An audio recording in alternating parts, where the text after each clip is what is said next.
America, Russia और China के बाद भारत इतिहास रचने से केवल 113 किलोमीटर दूर है, क्योंकि चांद से 113 किलोमीटर दूरी पर है चंद्रयान 3 का लैंडर। और एक बार भारतवासियों के लिए तालियां होनी चाहिए, क्योंकि जैसे ही 113 किलोमीटर की दूरी का फासला तय होगा, हिंदुस्तान इतिहास रच देगा, दुनिया का चौथा देश बन जाएगा। नजदीकम दूरी जो है 113 किलोमीटर की, अधिकतम 157 किलोमीटर की है। और इसरो ने डी बूस्टिंग के जरिए चंद्रयान की कक्षा जो है घटा दी है।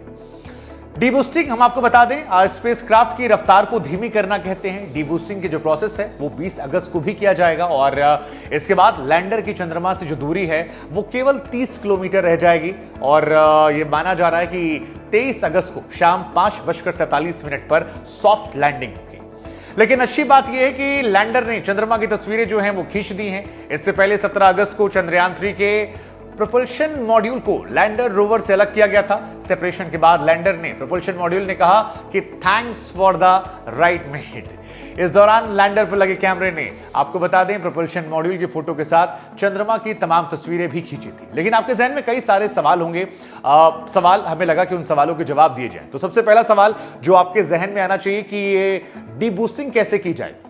हम आपको बता दें कि चंद्रयान के लैंडर के 4 पैरों के पास लगे 800 न्यूटन शक्ति के एक थ्रस्टर की बदौलत ये संभव होता है। और 2 थ्रस्टर जो हैं वो 2 चरणों में काम करेंगे। इसके बाद आपके जहन में सवाल आना चाहिए कि लैंडिंग जो है वो कितनी मुश्किल होने वाली है। तो 30 किलोमीटर की ऊंचाई से लैंडिंग प्रोसेस शुरू किया जाएगा। लैंडर की जो रफ्तार है वो 1680 मीटर प्रति सेकंड से 2 मीटर प्रति सेकंड पर लानी होगी। और ये एक पेचीदा प्रोसेस है, लेकिन इसको ध्यान रखा जाएगा। तारीख, आपके मन में सवाल होगा कि भाई 23 अगस्त को क्यों? तो लैंडर रोवर दोनों ही पावर जनरेट करने के लिए सोलर पैनल को यूज करेंगे। और अभी चंद्रमा पर रात है, लेकिन 23 तारीख वो दिन है जिस दिन सूर्योदय होने वाला है, और वो सबसे सटीक दिन है। इसी वजह से इस तारीख को चुना गया है। अब सवाल है कि चंद्रयान 3 काम क्या करेगा।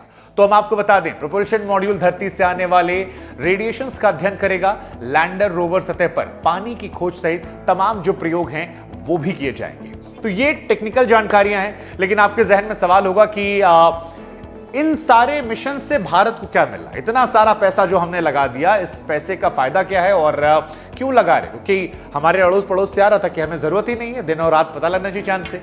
तो कहानी ये कि यदि इस मिशन के जरिए भारत दुनिया को यह बताना चाहता है कि उसके पास चांद पर सॉफ्ट लैंडिंग करने और रोवर को वहां चलाने की काबिलियत है। इसका असर यह होगा कि दुनिया का भारत पर भरोसा जो है वो बढ़ जाएगा और कॉमर्शियल बिजनेस बढ़ाने में काफी मदद मिलेगी।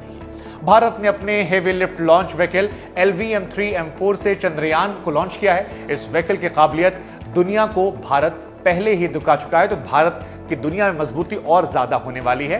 बीते दिनों अमेज़न के फाउंडर जेफ बेजोस की कंपनी ब्लू ओरिजिन ने इसरो के LVM-3 रॉकेट के इस्तेमाल में अपना इंटरेस्ट दिखाया था। ब्लू ओरिजिन LVM-3 का इस्तेमाल कॉमर्शियल और टूरिज्म पर्पस के लिए आमतौर पर करना चाहता है। LVM-3 जो है उसके जरिए ब्लू ओरिजिन अपने क्रू कैप्सूल को plant low earth orbit LEO space station तक पहुंचाएगा। तो ये एक महत्वपूर्ण सवाल का जवाब है कि भारत को क्या मिलेगा। अब दूसरा सवाल आपके मन में आना चाहिए कि साउथ पोल पर ही यह मिशन क्यों भेजा गया, कहीं और क्यों नहीं? तो चंद्रमा के पोलर रीजन दूसरे रीजन से काफी अलग होते हैं। यहां पर कई ऐसे हिस्से होते हैं जहां पर सूरज की रोशनी कभी नहीं पहुंचती है और तापमान जो है वो -200 डिग्री सेल्सियस के नीचे होता है। ऐसे में वैज्ञानिकों का यह अनुमान है कि यहां बर्फ के फॉर्म में अभी भी पानी मौजूद हो सकता है। भारत के 2008 के चंद्रयान 1 मिशन ने चंद्रमा की सतह पर पानी की मौजूदगी के संकेत दिए थे और उसी को और ज्यादा बेहतर तलाश करने ये पहुंचेगा। इस मिशन की लैंडिंग साइट चंद्रयान 2 जैसी है, चंद्रमा के दक्षिणी ध्रुव के पास 70 डिग्री अक्षांश पर, लेकिन इसका एरिया जो है बड़ा है। चंद्रयान 2 में लैंडिंग साइट जो है 500 मीटर x 500 मीटर थी, अब ये 2.5 किलोमीटर की है। तो अगर सब कुछ ठीक ठाक रहा तो चंद्रयान 3 चंद्रमा के दक्षिणी ध्रुव के पास सॉफ्ट लैंडिंग करने वाला दुनिया का पहला स्पेसक्राफ्ट बन जाएगा। चंद्रमा पर उतरने वाले पिछले जो सभी एयरक्राफ्ट हैं वो भूमध्यरेखीय क्षेत्र में चंद्र भूमध्य रेखा के उत्तर या फिर दक्षिण में कुछ डिग्री पर ही उतरे हुए हैं। तो ये अपने आप में भारत के लिए एक बड़ी उपलब्धि होने वाली है। अब एक टेक्निकल सवाल कि इस बार लैंडर में 5 की जगह 4 इंजन क्यों लगाए गए हैं? तो हम आपको जानकारी के लिए बता दें कि लैंडर में चारों कोनों पर लगे इंजन जो है वो थ्रस्टर तो हैं, लेकिन पिछली बार बीचों बीच में लगा 5वां इंजन हटा दिया गया है। फाइनल लैंडिंग 2 इंजन की मदद से की जाएगी ताकि 2 इंजन आपातकालीन स्थिति में काम कर सकें। चंद्रयान 2 मिशन में आखिरी समय में 5वां इंजन जोड़ा गया था।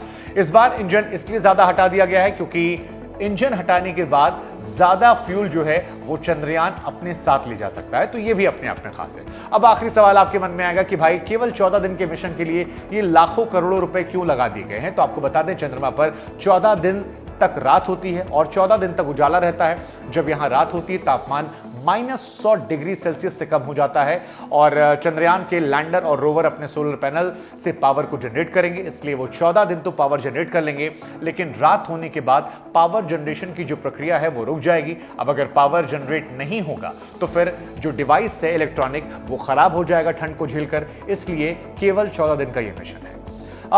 उपलब्धि एक और यह है कि भारत ऐसा करने वाला दुनिया का चौथा देश बन जाएगा। जैसा हमने आपको शुरुआत में बताया, सॉफ्ट लैंडिंग में सफलता मिलती है तो मिशन सक्सेसफुल रहा तो फिर अमेरिका, रूस और चीन के बाद भारत ऐसा करने वाला दुनिया का चौथा देश बन जाएगा।